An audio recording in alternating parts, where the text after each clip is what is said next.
Hello, and welcome to my new office/studio. It's nice to be here.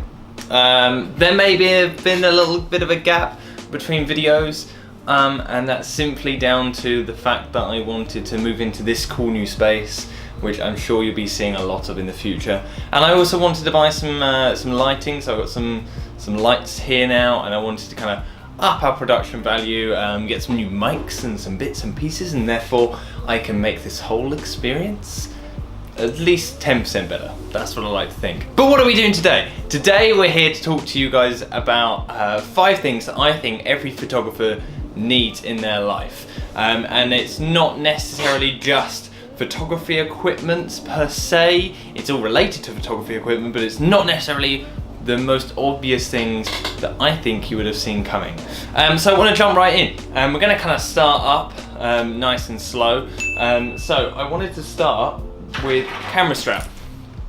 So I've been on the hunt for a good camera strap for years. After using the standard kind of ones that come with your camera, I've used also Peak Design ones. I've tried the spider holster thing, but one thing that I think people often neglect when they come to using their camera, and especially when you're doing weddings and long periods of time, people don't really invest in a good quality camera strap that's gonna last all day, but most importantly for me is one that fits ergonomically with my body, and means that the next day I'm not going to be in pain. Now I've tried a lot of options, as I say. I've tried the spider holster that kind of sits on your belt. I've tried the Peak Design one that's basically similar to the ones that come with your camera, and they just have like little toggles that kind of clip in. But the one that I've actually really settled on is the Black Rapid. There's a variety of straps. I've had the Black Rapid RS7 before, and now I've got this one.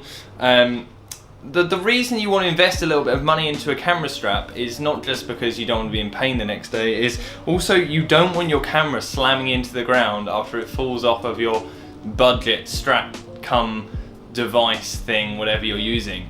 So I would highly recommend in investing in a good quality camera strap. This one's awesome. You don't necessarily need to get this one. Just try out a few and find out what works for you, and then roll with it. I've got 2 of these now, and I've got a few of these little like kind of screw bits that screw into the bottom of my camera. They just screw in, hold on, and then if I'm using 2 cameras or just even the 1 camera, I leave them on all of my cameras, so I can just kind of quickly grab them, clip them on, and then I'm good to go. Just hold them down to the side. And yeah, make sure you get this little like strap. I think they call this the Brad strap, and that literally just makes your whole life a lot easier if you do get one of these. Moving on. The next thing I want to talk about is more of like a organization thing. So if anyone here has ever traveled with your camera equipment, you'll know you sometimes get butchered by security, whether it be like TSA or any other country that has security. And sometimes, I mean, I was coming through France last week, and they made me take out all of my lenses, all of my batteries, everything. I had to tip it all out and then repack everything. It was just a nightmare. But I was lucky because I've started packing everything in like packing cubes, or packing everything in separate bags. Now this is just I actually think I got this when I flew with Virgin Atlantic actually, over to America, and this one is just a Herschel bag, and I have a few of these. This one's for batteries. I name everything so I know exactly what it is. I have one for gels here that's actually I use this for all of my camera gels that we'll talk about in a minute actually, because they're on this list as well. And all of these nicely just kind of roll up, and this just keeps them separate. So it means that, you know, when you come to TSA and they go, oh, can you pull out this massive wad of batteries? You pull out one bag, not pull out 10 kind of things of batteries. Here's another one I use for cables. As you can see, that's masterfully packed into there. That one's really handy. I keep that one with me a lot of the time. And again, just label it, cables, keeps it super organized. These are relatively inexpensive. These are holders for your memory cards, and you might be thinking, okay, that's a pretty obvious one. Yes, but try and get the ones that are waterproof. I've used different devices for many years. I've held them in the little things that they come in. I've put them in my wallet before. I've done loads of things, and every single time I panic about it. So these ones are the only ones these are my least panicking devices for holding memory cards, and all they are, they're pretty inexpensive, only they're under like £10 even, and they're just waterproof. They kind of have this waterproof seal. Now I don't know how good that waterproof seal is, but it's regardless anyway, because I'm gonna try and not throw them in water.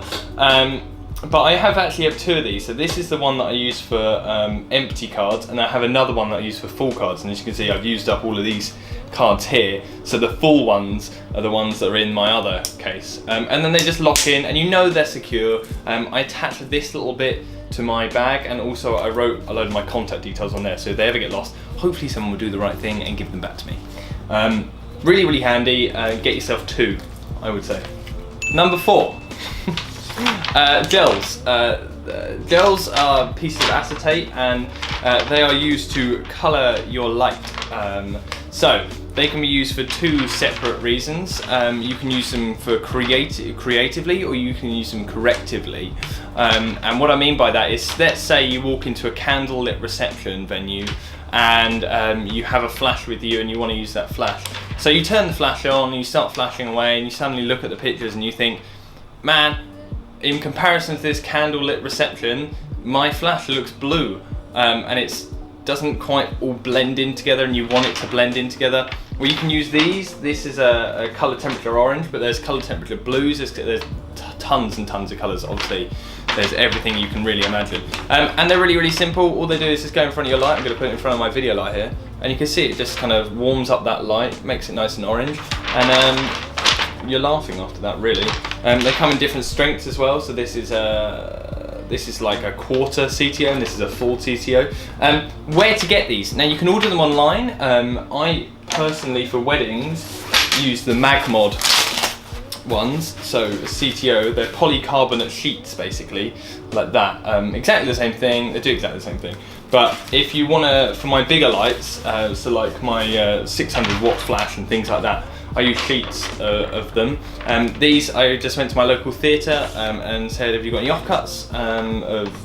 Give them the numbers, do research, and this one's a Lee T206, and often they'll say it on there and things like that.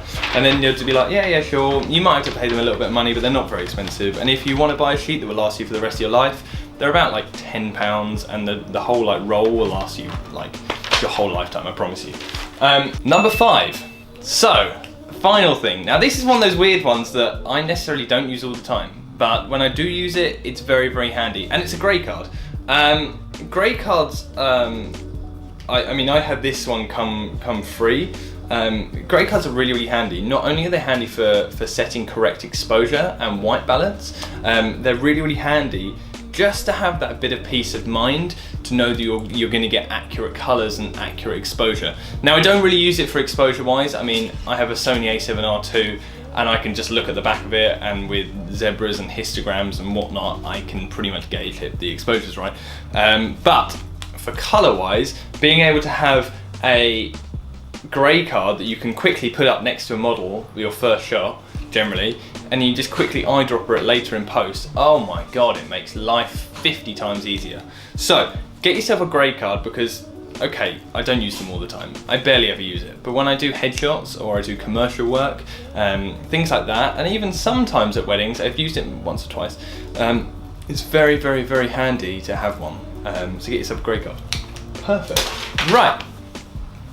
That's 5 things I think that you'll that if you get, they'll keep you organised. Not just organised, but they're just everything I think you should own. And there's just simple things. They're very inexpensive, but there may be some things you haven't really considered there. Let me know if you have any suggestions of things that you think that every photographer should own down in the comments below. And also subscribe, because as you can see, there's going to be a lot more videos coming. This one's another bit of a tester one, I have to admit, but I'm working on lots of video ideas coming in the future, and they're all going to be made here in my new office. And as you can see, it's quite nice. I've got a big desk and 2 screens and stuff like that, and It's gonna be great.